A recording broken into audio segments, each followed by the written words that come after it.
And we are live. Sunday, February 25th, 2024. Eddie Ray Thomas, Electric Guitar Channel. Well, today it's not about the electric guitar. What we're going to do today is concentrate on 5-string banjo. I started playing banjo around 1969, and I started playing banjo 1969. I just told them that. But anyway, been at it a right good while. Now, that's not to say I played every day. And a little over 11 years ago, I quit completely. And for you musicians out there, I did it cold turkey. And any musician will tell you it's really hard. You have to have something to replace it because it eats up so much of your time being a musician. But, I quit. And then I got some relatively bad news and started thinking more and more about death. So I saw songs in an electric guitar. I figured I would go down swinging as an electric guitar, trying to learn how to play it. There are a lot of good teachers on YouTube, and I can't say I'm without resources in terms of individuals who are giving up information freely. When I was a young man starting out playing banjo, no one would tell you a thing, nothing. They had one book at that time that was correct. One book in the 1960s. That was Earl Scruggs' book called Earl Scruggs and the Five-String Banjo. And by then, Earl Scruggs had been eclipsed 8 years prior to the release of his banjo tutorial that by Bill Keith at the Newport Folk Festival. So here was Earl Scruggs being three finger syncopated motion with a melody notes every now and then within the confines of his role, to where you had Bill Keith playing a total melody. If you listen to fiddle players, they were playing melody, and the melody that Bill Keith was able to offer was tremendous. It would be a number of years before Bela Fleck would be born, or Allison Brown for that matter. I could consider those two people to be the foremost banjo players in the world. They're highly innovative. Now, Bela reached his apex in the 90s, and as far as I can tell, Allison didn't max out, really max out, until like 2015. She she is a power. She is a force to be reckoned with. And I like her and Bela. And Bela, he hit the mainstream in the 1980s. Him and Alison Krauss. I believe they debuted on the same album with Tony Rice. What was it, Cold on the Shoulder, back in the mid 80s? Quite a few millions ago. But yeah, don't fly straight, Banjo. This is a 1966 Gibson RB 250 master tune. It was gifted to Teddy Ray Thomas by John Stacy Johnson. He knew me well enough to know if I got hard up, I would sell my music to pay the bills. But he knew I wouldn't sell something that belonged to someone else. So here I have a banjo that, you know, guy He bought it, thought he could learn to play it, found out it was more of a challenge than what he was up for, so he handed it to me. That was his story.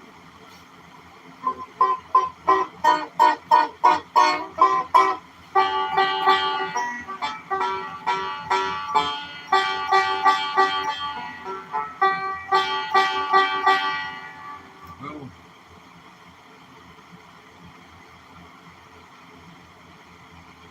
if anyone wants to hear a tune, we'll crank up one. Just give us a request. See, well, Hog Mountain Breakdown, Cripple Creek, Fox on the Run, all good times past and gone. That one makes me cry. I mean, for real. Over the hills to the poorhouse. It's back before the nursing homes.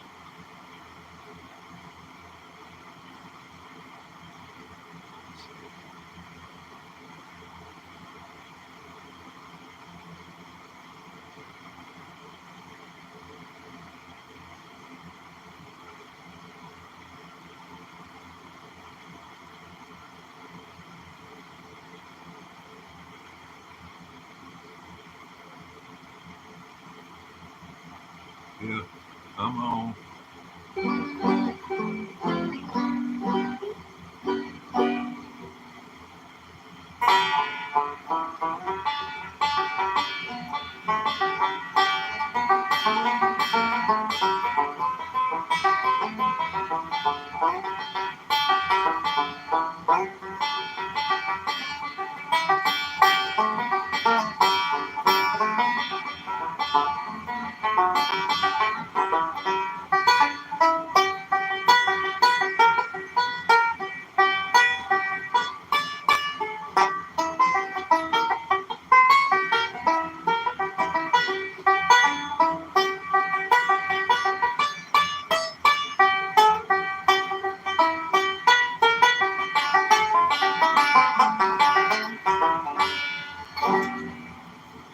Will the circle be unbroken?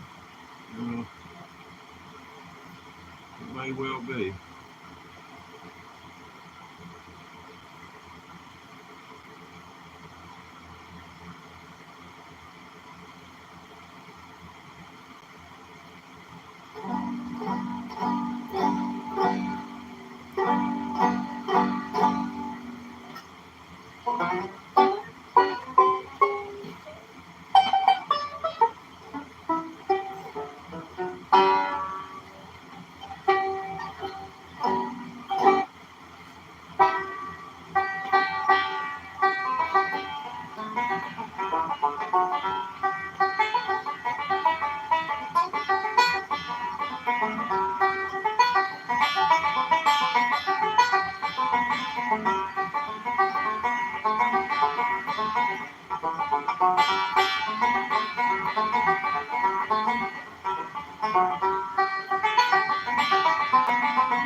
Well,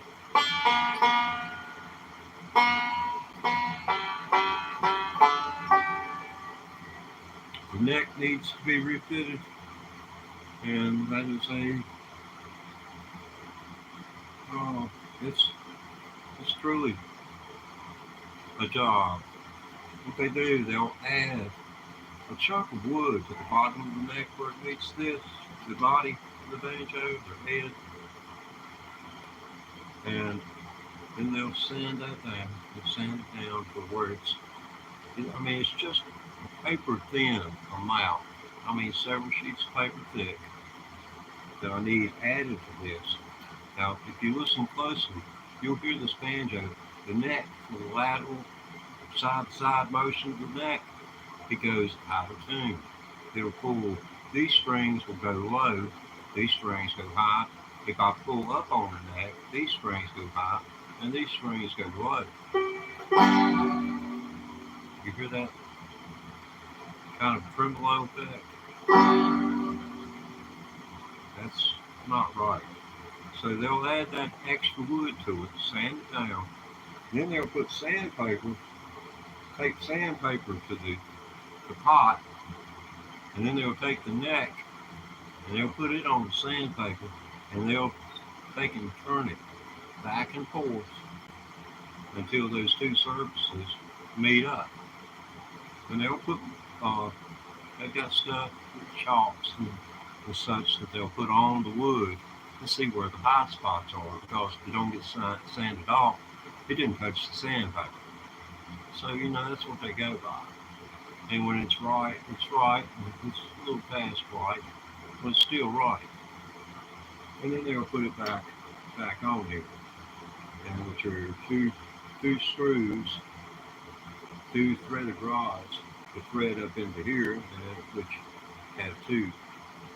They're a wood screw. They're two pieces of metal that hold this neck onto this banjo. There are two ends to each that are threaded. One is for wood, the other is for metal. So fine threads on the inside, and the wood screw part screws up into here. And a wood screw that it looks more like a drill bit than it does as much like a drill bit as it does a screw. It has more of a cork shape, where something that's meant to be threaded in the metal has a finer and closer distance between threads. And if you ever ding the end of one of those up, you take a fine file or some fine sandpaper and go around the end of it, knock the burr off of it, it'll thread right on in. Been through many rodeos and stuff. Anybody got anything to say? Any requests? I've got one person watching. I do thank you for that. I have a tendency to run off at the mouth.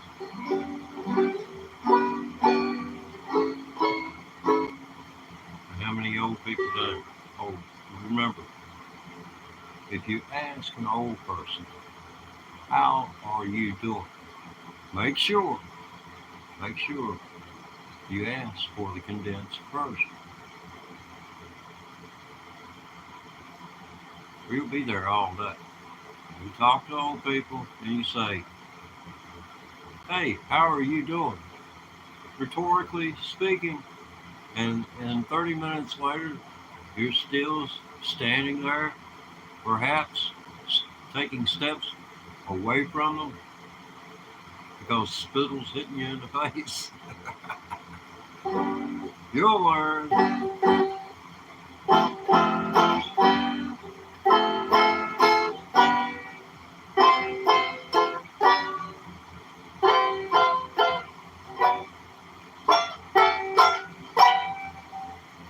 That's my Hendrix lick. The only one I got. I ain't got enough strings to do it.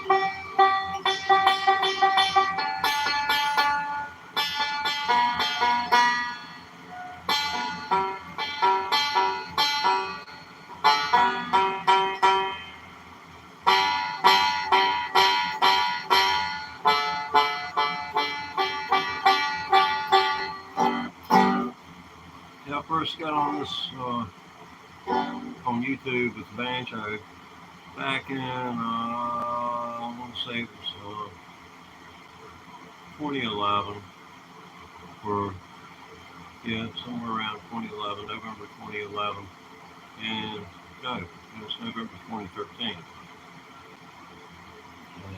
No, November 20, yeah, November 2013, and in November, January of February 2014, I gave up. I posted several videos, and I got about 6 views in a couple of months. And to say it bruised my ego is an understatement. It devastated that out of millions and millions of people that, I mean, I quit. I said the heck with it. But I, I put it in the case. I set it away. And every once in a while I get it out, play for 20 or 30 minutes. Wish I hadn't quit and then go on about my business for the day. But I've got a couple hundred hours practicing in the last 10 months on the banjo while practicing the electric guitar religiously on a nearly daily basis. Some days your health interferes, doctor appointments and things like that will get in the way of it as well.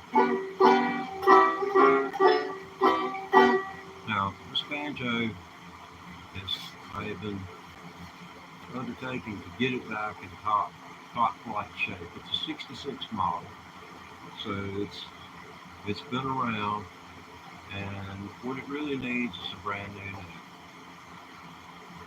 But I'm going to have it repaired because it's it's a Gibson Banjo. I mean, I don't.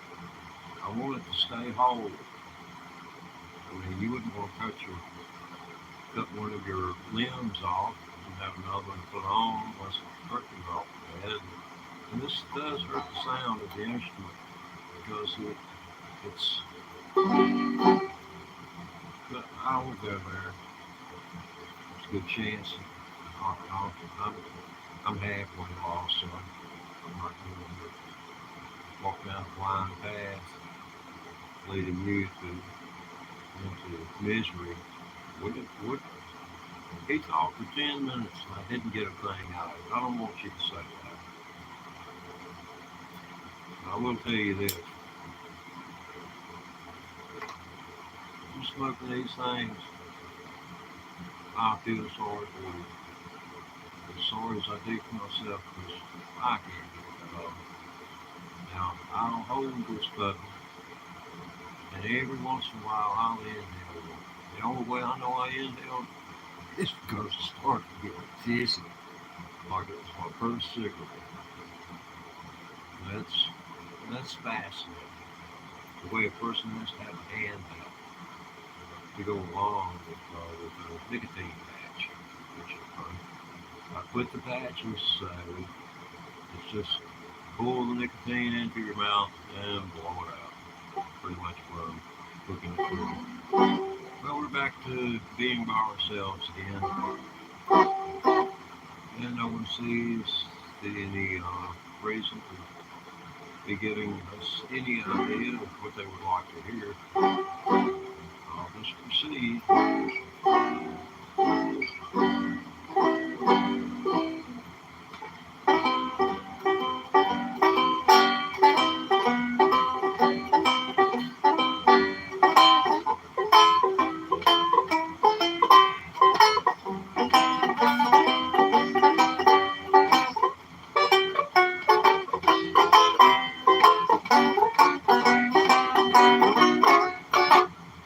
That's doing the 1/4 of the chord.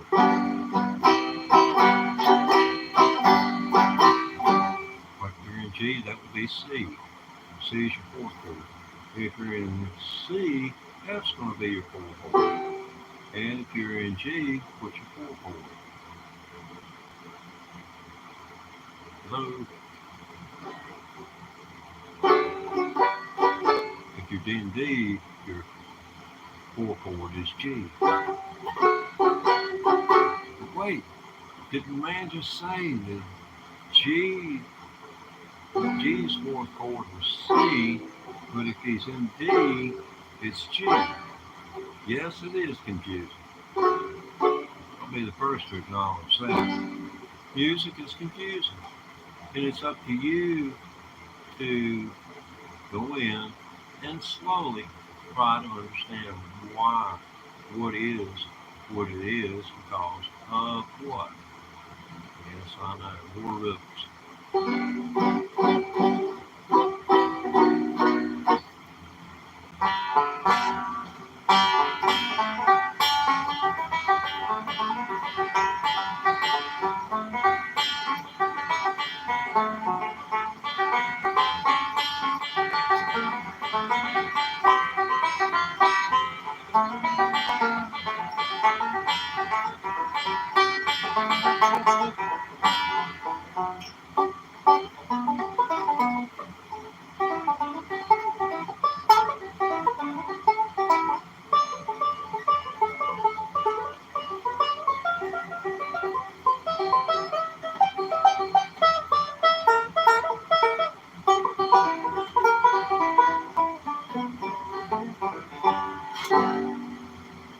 Well, we've got a couple of people watching. Please, thanks for tuning in, making me a part of your day. Got any requests? I'm monitoring. Are we going to Triple Creek? Let's see here. Check out your chat. Yeah, Foggy Mountain right now. Got a bluegrass playing out there somewhere.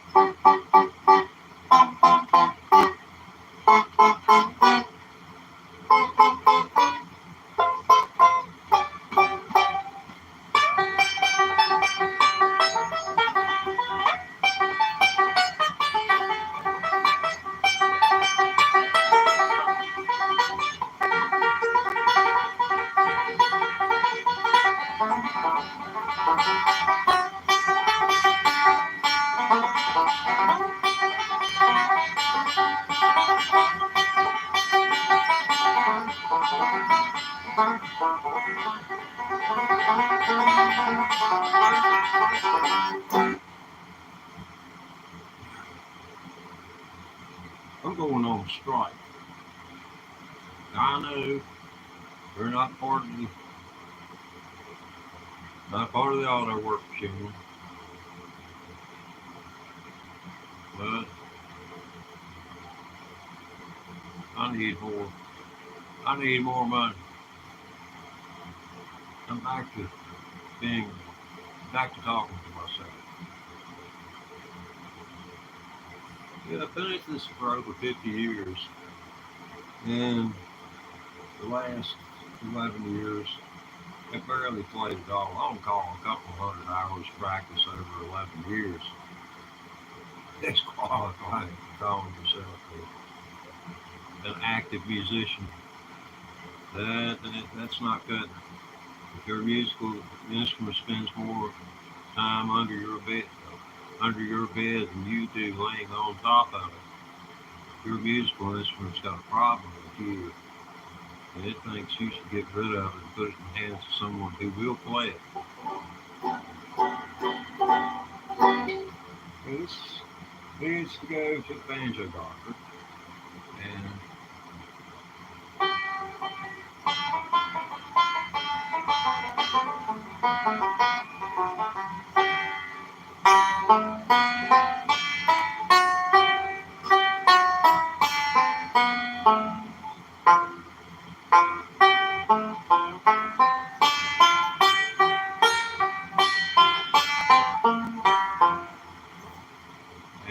you're augmenting a major scale.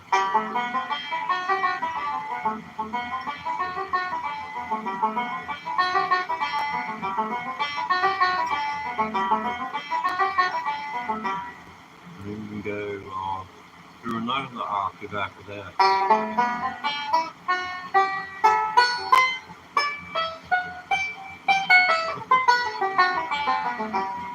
So there's two octaves of G for you, ending here.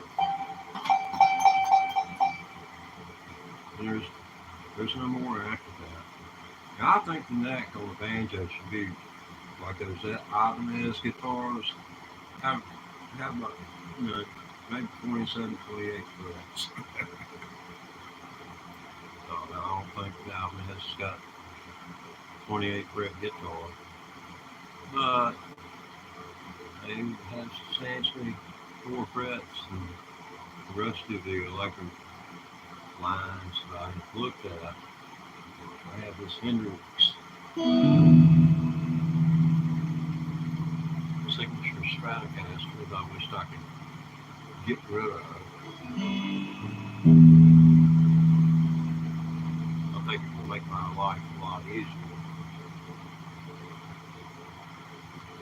Now, if anyone wants to see some work done on electric guitar, or if anyone would like to hear something on the banjo or electric guitar, fine. You know, I'm awaiting instructions. Well, I'm back to being the lone viewer, it looks like. Although the analytics seems like they go like this. A phone will tell me one thing, if there's no one else there, but in a 4-second delay on my return I have here, it's showing that, well, there might be one person there. And then I look back a few minutes later and I'm by myself again. Maybe going through viewers to the tune of, you know, they look at watch for about 60 seconds. That's it. And they're gone. They're out of it. And I can understand that. It's like much to hold an individual's attention these days. And there's nothing fake here. It's all on the real side. I am Teddy Ray Thomas. I do not hide like most people. I don't know what all these screen names are all about. I was protecting them. Here they have the right to freedom of speech and to do it anonymously. In other words, they can holler fire, and they're anonymous. After hollering fire, the internet fire gets screened every day. It doesn't have to be F-I-R-E to equate to fire. Anytime you only get one side of a story, you have been cheated. So, and most of our news networks, it's like they've lost all perspective of bias, being non-biased. They are so biased, especially the cable industry. Those stations are not prone to the exact same laws that broadcast stations are. If you are a broadcast station and you utter some of the things that are uttered on MSNBC, Fox News, or Newsmax, for instance, you would be heavily fined and your station would be destroyed. Someone would have to buy your license. See, over-the-air TV stations, like your local TV station, if you're in